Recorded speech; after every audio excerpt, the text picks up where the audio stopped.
I was doing it. So as comedians, we do a lot of corporate events, and I was doing this corporate event in Tampa, Florida, and it was for this guy. He ran Tampa's electricity or something. I don't know what anybody does, but he invented the electricity in Florida. So yeah, he's doing real good, and he was a very nice guy. He's very generous. He was all his employees. He was raffling off 2 cars.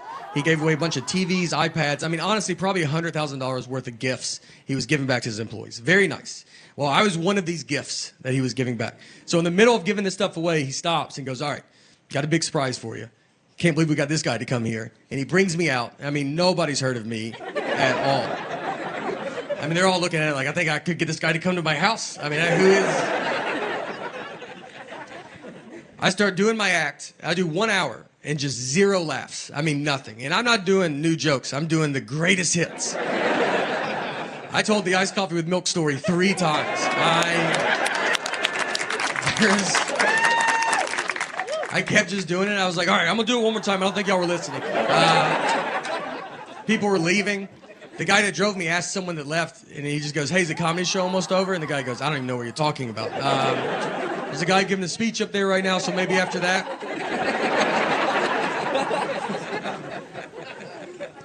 So we get done, and then the guy comes up. You know, I have to talk to him. And I was like, look, I'm sorry, man. I used to be able to do comedy, and I lost it. You know, it's over. And he was very nice. He goes, no, it's all right.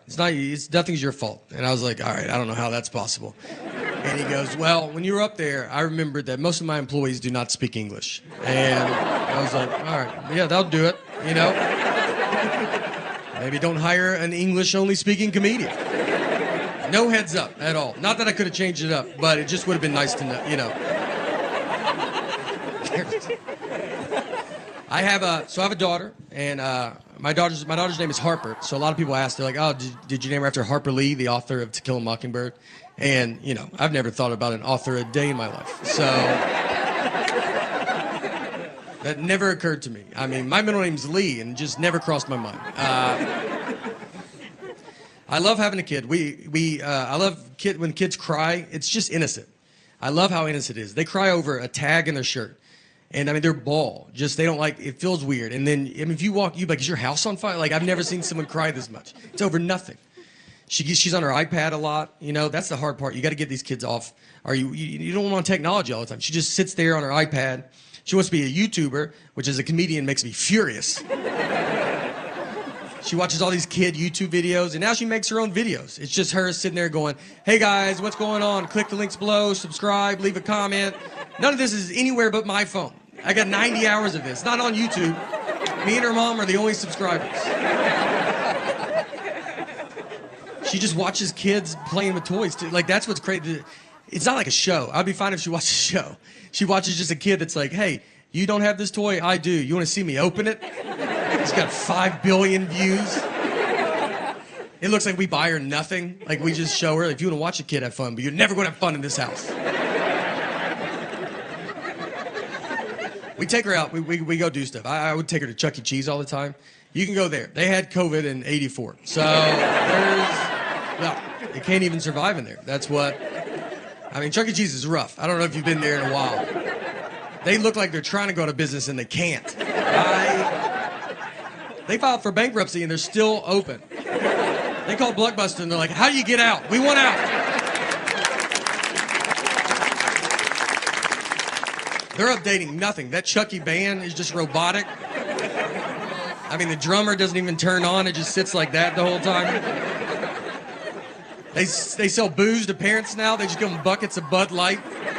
They're drunk in a booth at 9 a.m. And someone drives those kids home. I don't see a bunch of Ubers and Lyfts showing up.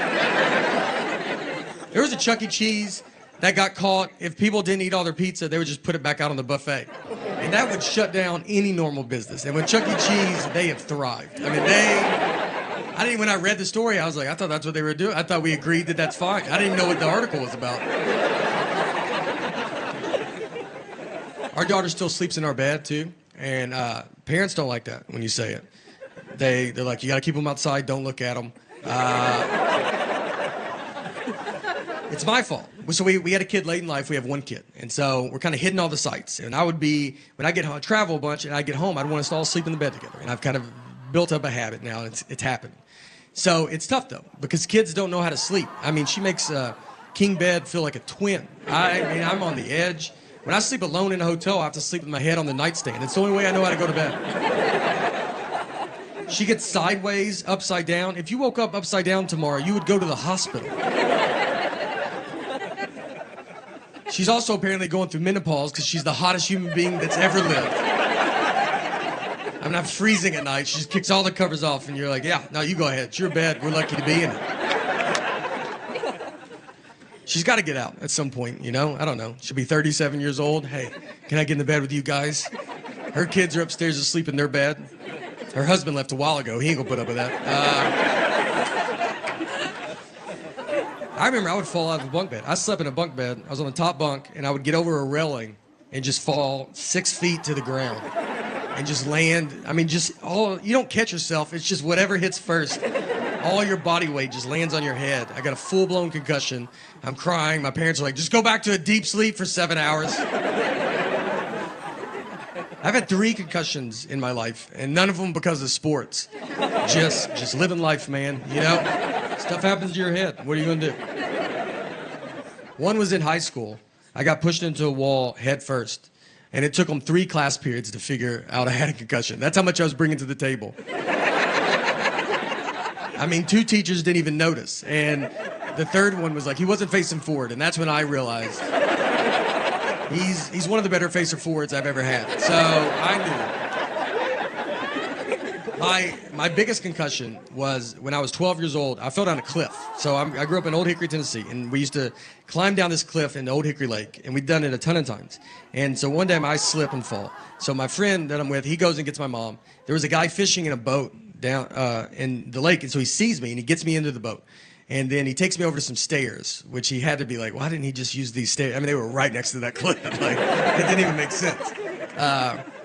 There was 2 guys at the bottom of the steps, and he goes, hey, this kid fell, can you carry him up? So they carry me up, and my mom's in an ambulance in her pajamas. My dad, who I think everybody knows now is a magician, and he's doing a show in a full tuxedo. So when they get to the hospital, the doctor starts talking to my parents. I mean, my mom looks homeless. My dad's in a tuxedo. It looks like they're divorced and someone's not paying child support. So we have never known who was in the boat or the guys that carried me up those stairs. We've never known who it was. And we always wanted to thank them. Those guys truly saved my life. And we could just never find out who it was. So we've never known. So I tell you that to tell you, last year, my dad he's doing a show. He does these magic shows in prisons. So he's doing a show in a prison. And during the show, one of the inmates just stands up and says, I know your son. Which is probably not the best place as a father to hear that. Just like, I know your boy. He keeps his mouth shut. He's good people. So my dad, he goes, hey, he's like, all right. He goes, how do you know my son? And he was one of the guys that carried me up those stairs that day. I mean, I promise, I was 12 years old, and we've never known who carried me up those stairs. And it was him and his brother. And then his brother saw me on the Tonight Show and was like, that's that kid that we carried up those stairs that day. So it's pretty crazy. And so since then, I've been actually bringing him out to shows, and I'm going to bring him out tonight. And no, he's not here. He's in prison. But, yeah. Sorry. Yeah, trust me. Look, he would love to be here, trust me. I mean, yeah, he'd kill to be here, to be honest. But there's one day I'll get him. I did find out why he was in prison, which was crazy. So it was that same day. They just carried a body down those stairs. And you can imagine the frustration to then be handed another body. And you're like, dude, are you serious right now? Like, we just did this, man, you know? All right, that part I made up. But the rest of it's true. Our daughter is in 3rd grade. And for 1st grade, she started taking the bus. And it was the first time she ever took the bus. So if you know as a parent, you walk them to the bus stop. It's very fun. And so we got her on the bus. She went to school. At the end of the school day, someone from the school called my cell phone. They have my wife's cell phone. They have my cell phone. They called my cell phone. And she said, hey, do you know what bus number your daughter's supposed to be on? And I said, I'm her dad. As in, are you crazy? Like, I was like, this is how you thought you would get this information, was to call the dad? You saw a mom and dad's cell phone. You go, I bet the dad knows. I was like, do you have parents? Have you ever seen a family before? You thought that's called the husband? Unless there's 2 husbands, you should never call a husband a day in your life. I would rather you ask a lady that doesn't know her. I think she could get to the bottom of it quicker than I can.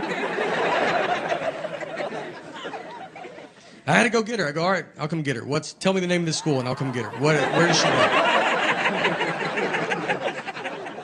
A lot of kids, when you pack lunches now, you got to be careful because a lot of kids have peanut allergies now. And our daughter actually has cashew allergy with tree nuts. And so I don't know what tree nuts are, but it could kill my daughter. The doctor just goes, can't have tree nuts, and that's it. He left. And I was like, would love to know. I don't know where nuts came from, but apparently they come from 2 different places, and one of them's a tree. I feel bad. I'm here. Look, I want to defend all these kids with peanut allergies. I don't think they get defended. They get yelled at by adults. We got a lot of adults addicted to peanuts in this country, and they're furious. I haven't had peanuts in forever. You could take peanuts out of my life, I don't think I would notice. And we just have adults are yelling at these children like they chose it. Like when they were born, the doctor goes, "Hey, do you want to be a nightmare to everybody?" Every scenario is life and death. You ever been on a plane? They just announce it. These planes just serve pretzels and be done with it. But they try every flight. If they can't, they just go, all right, everybody, can't have peanuts today because that loser kid right there. And these grown-ups are booing them. I mean, the only reason I'm on the flight is for the peanuts. I don't even know where it's going.